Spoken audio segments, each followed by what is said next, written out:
I don't make videos promoting Etsy software tools. It would be so easy for me to sit around and look up top selling products according to Everbee and Sales Samurai and tell you that if you just make something like this, you'll make $10,000 a month. If you'd only use low competition, high search volume keywords, that you will finally get traction on Etsy. But why don't I do that? Because they're misleading. And if you've been doing this strategy, then you've probably realized that it's not as promising as it first appears. And I've had thousands of Etsy sellers tell me that the strategy that they've learned from those YouTube videos is not working. Why doesn't it work? In this video, I'm going to tell you exactly why it doesn't work, and I'm going to show you what you should do instead. And before I take you through these tools, I want to ask you to leave a comment below and let me know if you use Etsy software tools, and if you do, which one is your favorite? And if you don't, I'd love to hear why not. So number one, looking at low competition, high search volume keywords says nothing about how competitive those keywords actually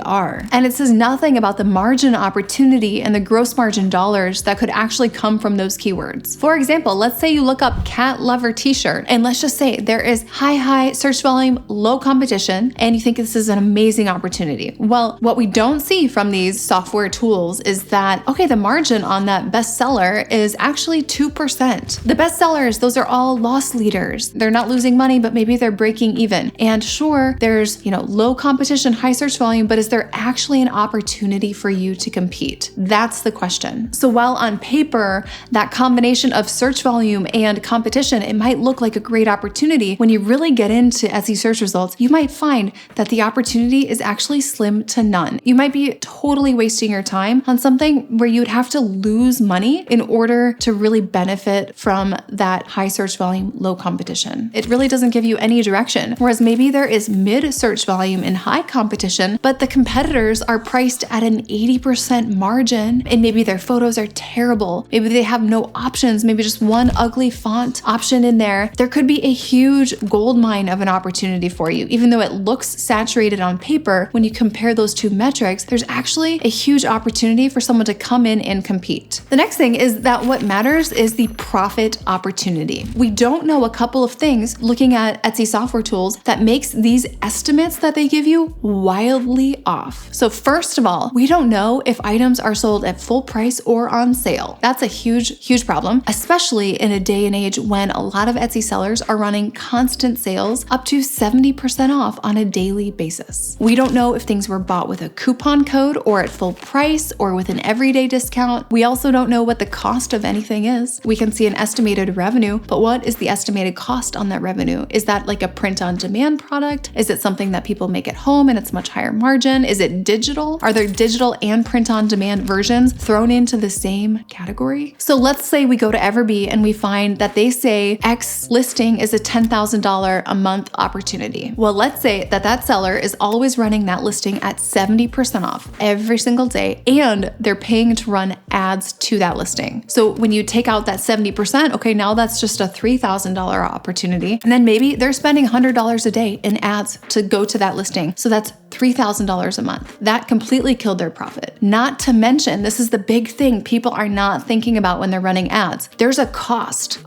of goods sold. What is your cost of goods sold here? Let's say it was a print on demand item and their cost of goods sold was $2,000. Well, now Everbee is telling you that this is a $10,000 a month opportunity that really some poor seller is losing $2,000 a month on. The numbers just don't add up. And that is why you will never see me making a video telling you to sell a copy of this specific product because this specific product allegedly makes $10,000 a month. The next thing we want to consider is units sold. That is another thing that is estimated. Sometimes an opportunity might look like an even better opportunity than it initially appears because it is often purchased in higher quantities. For example, you know how if a customer buys quantity 10 of one variation in a listing, it will show up as quantity 1 sold under their shop name. So their order count under their shop name, it will go up by 1. But really, the customer customer bought 10 units of that one variation? What if someone bought $100,000 of that one listing and then another person bought $1,000 worth of that one listing? What is going to show up in the Etsy software tools? The data will be skewed. The biggest piece of data that is missing from these Etsy software tools is qualitative information. What matters is value proposition, which is really how you show up in search results. And that is where we learn if there is room for you to compete. You've got to be studying the first pages of search results. That is going to tell you way more if there is room for you to compete versus just looking at random supply and demand numbers. And seriously, I think that that is one of the biggest reasons that my largest shops that I work with in that 1 to 8 million per year range for revenue, they don't use Etsy software tools. And it's not because these shops started a long time ago. Some of these shops have started in the last 18 months because those tools, they're missing qualitative information that only the eye can evaluate. Could the photos be better? Could the pricing be sharper? Could the color options, the material options, the size options, or the font options be better? Could the SEO be better? Do you have access to a better production partner or supplier that can get you sharper pricing that can allow you to be more competitive? These are all questions that are not going to be answered by keyword tools. The next reason I would not recommend relying on these tools is because turnaround time is a mystery, and turnaround time today is one of the best ways you can compete. For example, are all of the listings on the first page of search results print on demand and they take a week to fulfill? And in that case, if you are making something at home and you could ship something out within 24 hours, that makes you so competitive. If you are a handmade category shop and you are able to have a fast turnaround time, or if you are working for a much smaller, maybe even local production partner that can do that 24-hour to 48-hour turnaround, you can be so competitive. And these are things that you wouldn't know unless you actually went into listings and looked. Is this print on demand? Is this drop shipped? Where is this coming from? Who is making it? Are they doing this in-house? Is this mass produced? Knowing and understanding the competitive landscape and the fulfillment methods that they use, that can give you a huge competitive advantage. All this to say, we always want to use data to make decisions, but